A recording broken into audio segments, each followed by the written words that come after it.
Hello, I'm Dave, and today I'm going to read a short story called Heralded by Dolphins. And this one was originally published in a wonderful online journal called Riggwelter. And this story is based on a complaint that I received way back in the days when I managed a tour office on board cruise ships, and among other things, I sold tickets to passengers who wanted to go ashore and swim with dolphins. Heralded by Dolphins. Standing in the warm Caribbean Sea, my wife bends to kiss a silvery, bottlenose dolphin on the forehead as it glides past. Julie and I are in paradise, enjoying perfection. She smiles from her soul. But then there's a splash, and she exclaims as though she's stubbed her toe on a submerged rock. Our dolphin trainer and two other vacationing couples turn in surprise as Julie raises her arm to look at her elbow. Glistening in the sun, a curtain of seawater cascades from her upper arm until ruby-red teeth marks appear in a U-shaped pattern above her triceps. She covers the bite with her hand, and I immediately suspect a shark has slipped through the netting, separating us from open water. Convinced I can repel the predator with a punch on the nose, I rush toward my wife. As in a nightmare, I can't move my legs fast enough. I've taken barely one underwater step before there's another splash. Behind her, the dolphin has already jackknifed and is coming back with its jaws open. It swims on its side with a pectoral fin flapping above the surface. Julie screams. The instructor, so laid back until now, removes his tan ball cap and flings it ashore. He shouts, "Mila!" as though rebuking a child. The enormous creature nips my wife's submerged waist. Edging another step closer, I anticipate blood flowing into the water, but I'm distracted by two ominous gray fins cutting the surface to my right. My mind erupts with fears of a feeding frenzy. Steering itself with a mighty tail fin, Mila curves around my wife's stomach. My third step brings me within range. I land what should be a solid blow, but my hand slides across slick, rubbery skin. Indifferent to me, the dolphin continues nosing my wife's abdomen. Julie shrieks, and I picture the next bite ripping her open. Images flash like lightning through my brain. Julie on the day we met, jogging in the rain, doing crunches and planks, finishing 6th in her age category in the New York City Marathon. Her body a marvel of engineering and endurance, one that can do almost anything except, according to her doctor, reproduce. The memories continue. Julie beside me on the plane heading south, holding my hand. Waking this morning in our overwater bungalow. How happy she looked, propped on pillows, listening to rippling waves, luxuriating in the view of nothing but brilliant blue horizon beyond sheer curtains wafting in the breeze. My wife has always been stronger than I am and prefers defending herself, yet she's caught in a life or death struggle with a giant flesh-eating fish. I'll do anything to save her. Other guests remain clueless. "Shark!" they shout, fleeing the water. The trainer hollers at Julie, urging her ashore as though she can simply shoo the beast away. Grasping her fingers, he pulls her toward the beach. I wrap my arms around the dolphin just behind the dorsal fin and anchor my feet in the sand.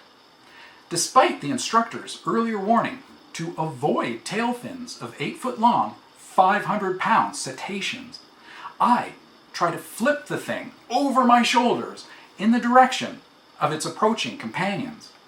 Before I make any progress, Mila reacts. It feels like a giant boxing glove uppercutting me in the gut, knocking wind from my lungs, hurling me across the lagoon. Before the world goes black, I watch my toes rise from the water and continue skyward above my head. Lying on hot sand, I regain consciousness. My entire body hurts. I'm short on breath. Salt water stings my eyes and dribbles from my ears and nose. I can taste it. 4 massive Oily eels with long, thin appendages squirm around me. I blink and shake my head until they transform into a committee of dolphin trainers clad neck to ankle in thick, tight black wetsuits. All four are young, ambiguously gendered, with long blonde hair. "Where's my wife?" An instructor calmly points. He's put his tan hat back on, which identifies him as the one who'd been in the water with our group. Julie sits under a tree a short distance away. Her body appears whole. There's no blood, but bruises and teeth marks decorate her arms and belly. Two dark-skinned women in blue dresses attend her. One towels her dry, and the other swabs her wounds with medicated cotton. She's okay, but you fail to disclose her condition. I'm being accused. What condition? You both signed waivers, then went scuba diving. No one really knows how decompression stress affects a fetus. It's something my high school health teacher might have said. I've no idea what you're talking about. We can book you on the next flight to Miami from Galvez International, says another trainer, one with fuzzy reddish stubble. We get attacked by dolphins? So you kick us off the island? Steps away, other resort guests stand in a semicircle, all of them staring, wearing wet bathing suits. Humiliated, I wish someone would come to my defense. We're here until next week. Are you refunding our money and paying the airline's penalty fee? We highly recommend immediately visiting a prenatal healthcare center. Any losses or costs are your responsibility. You both signed the waiver saying you were fit to dive. We weren't diving! Not today! We were swimming with a dolphin! One that bit my wife! I feel betrayed. Instead of helping, the experts lay blame and absolve themselves of any wrongdoing. Are you people mad? These are vicious attack dolphins with a taste for human flesh. Fearing litigation, no one wants to admit responsibility or show sympathy. As though my wife and I did this to ourselves, the dark-suited minions look to one another, shaking their damp blonde heads. A black woman in a bright blue polo shirt and white shorts comes running along the dock, her dark wavy hair streaming behind. Here comes Marjorie, our manager. Maybe she can explain better. She arrives, looking patient and fair. Our instructor informs her of the details. Speaking in a whisper, he mentions yesterday's scuba dive. That's when I realize he'd been with us on the boat, helping everyone into their gear. He'd look different in a green hat. Before I can question the relevance, I overhear, I don't think he knows about the pregnancy. Now, everything makes sense. You let guests swim with a pregnant dolphin? No wonder it attacked. The mother-to-be felt threatened when my wife kissed it. That's why you're gaslighting me. I'm not crazy. You're hiding your mistake. With elegance, Marjorie kneels next to me in the sand. Sir, the dolphin isn't pregnant. Your wife is. This is murky territory. The dolphin impregnated my wife? Yet I can't?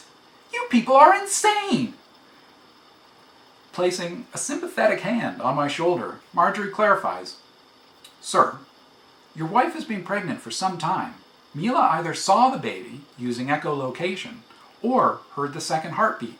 Dolphins are amazing that way, but unable to hug or shake hands, they sometimes communicate with their mouths. Mila didn't intend to bite. She was congratulating your wife for her blessing. She was excited and happy. You should be too. I'm skeptical. My mind remains cloudy. Julie is still under the palm tree, chatting with the women, smiling, nodding, beaming. She leans forward to embrace both at once, having grasped the revelation faster than I did. At last, it's clear. After 4 years of trying, news of my wife's pregnancy has been heralded by dolphins. The end.